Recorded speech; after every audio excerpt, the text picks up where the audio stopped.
Hi guys, Synova here again for another week's chat of the State Line Mob and the Dixie Mafia. This week we're going to be talking about the leading lady of the Dixie Mafia and the State Line Mob, which was Louise Hathcock. I do believe that there is actually a book about her, and I will talk about that later as well. For those of you that don't know me, my name is Synova Cantrell. I am Southwest Missouri's #1 true crime writer and blogger. I work with Missouri Missing, and I highlight obscure cold cases. So I work directly with family members when I can, just to kind of give them a voice for these cases that maybe has been forgotten by the media a little bit. And then I've been asked to work on a series of cold cases involving the Dixie Mafia, and I've been asked to generate a buzz around those cases. So maybe we can bring in some tips for law enforcement. So I've done some studying, and I find some of these characters rather fascinating.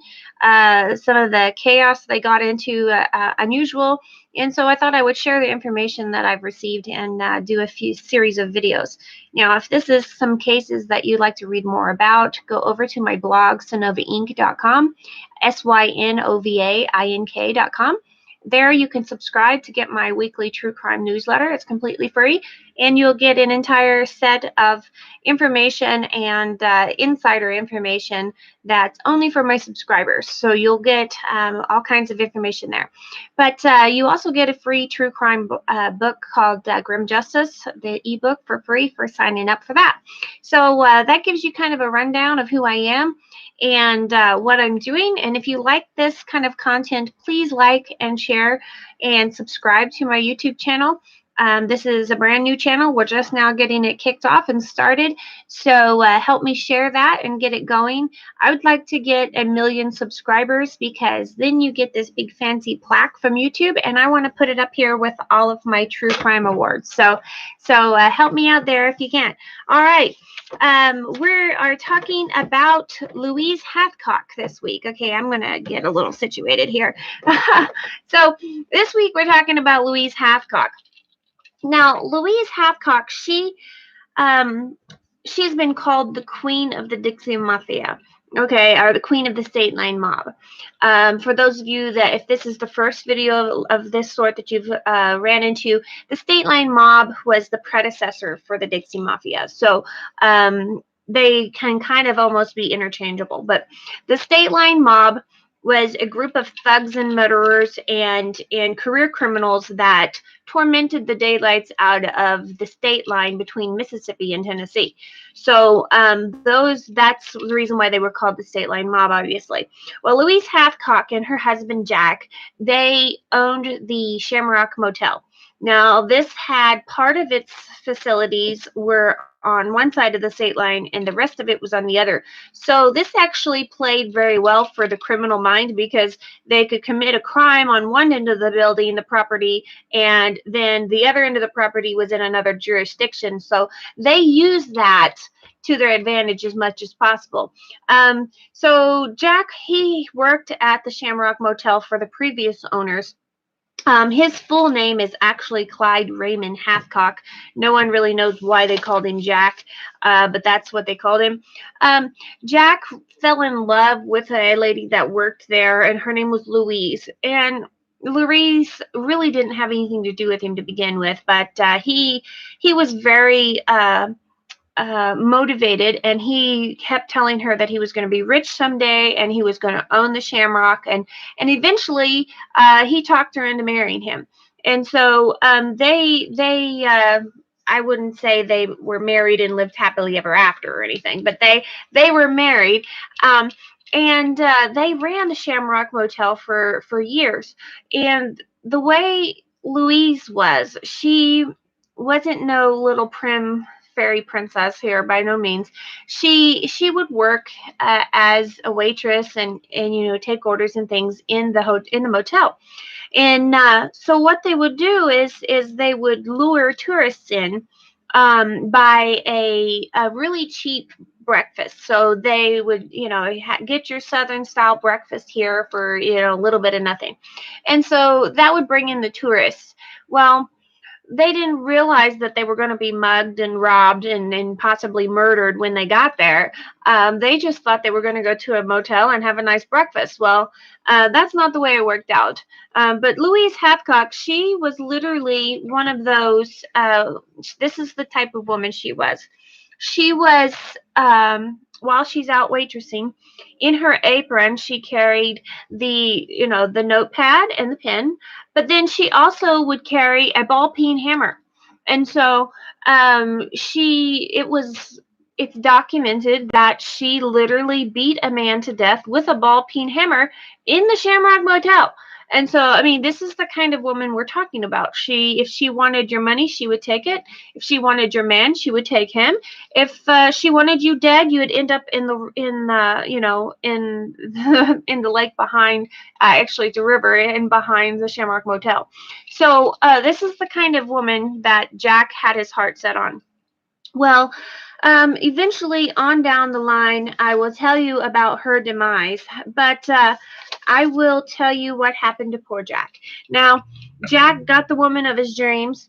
They ran the Shamrock Motel. They scammed hundreds of thousands of dollars out of unsuspecting visitors.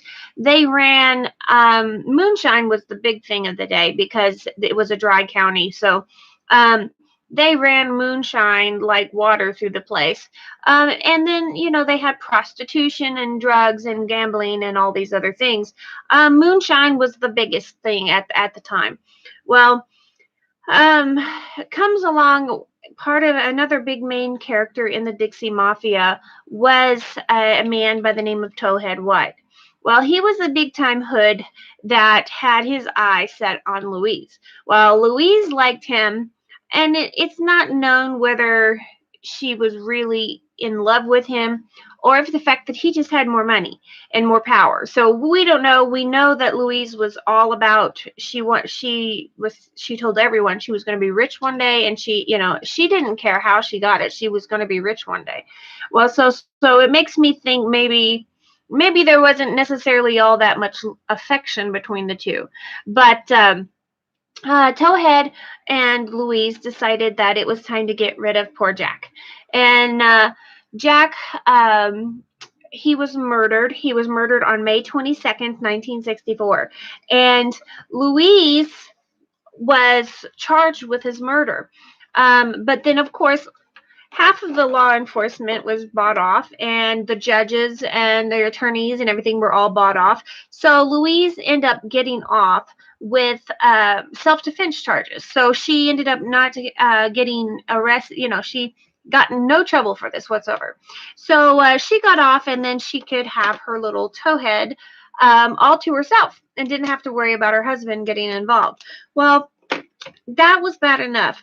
But I heard that there was a rumor that some of Jack's family members may have been murdered as well, because they thought when Jack died that he would leave everything in his will to Louise, but he actually split it between Louise and his brother-in-law and his brother-in-law's wife, or his brother and sister-in-law, something like that. Now, that part is a rumor that I'm not able to verify. So if any of you guys know anything about that, if you know about Jack Hathcock's brother and sister-in-law that were murdered shortly after him, if you know anything about that case, make sure and reach out to me. My email is synovainc@gmail.com. Email me what you know. We'll chat back and forth, see what we can find out, because that is something that I'd really like to know about. All of this is historical, so there may not be a lot of people left around that know the story, but if you know anything about that, reach out to me. In the meantime, I'm going to tell you how Louise Hathcock ended up dying in the same very motel that she killed her husband in 2 years later. So I will tell you more about that next week in our next video. Like I said, if you like this content, please like and subscribe to this video. It really helps get my my YouTube channel up and running. If you like to read more about this, then jump in Synova Inc. It is SYNOVAINK .com. Jump on my website, see what all you can see. You can get on my Facebook page. I'm on Twitter and Pinterest. And the cool thing about Pinterest, I'll tell you real quick before we go, a lot of photographs I'm not able to get my hands on. So I'm not able to, they're not for sale. They're copyrighted, so you can't purchase them or buy them. But I found that I can collect them all and put them in a group on Pinterest. So if you want to see more pictures about everything I write about, they may not be in my books or they may not be on my blogs, but they will most likely be on my Pinterest page. So make sure and follow my Pinterest page. You can actually get a little bit more information and pictures back there. So I'll see you guys next time. Have a good time.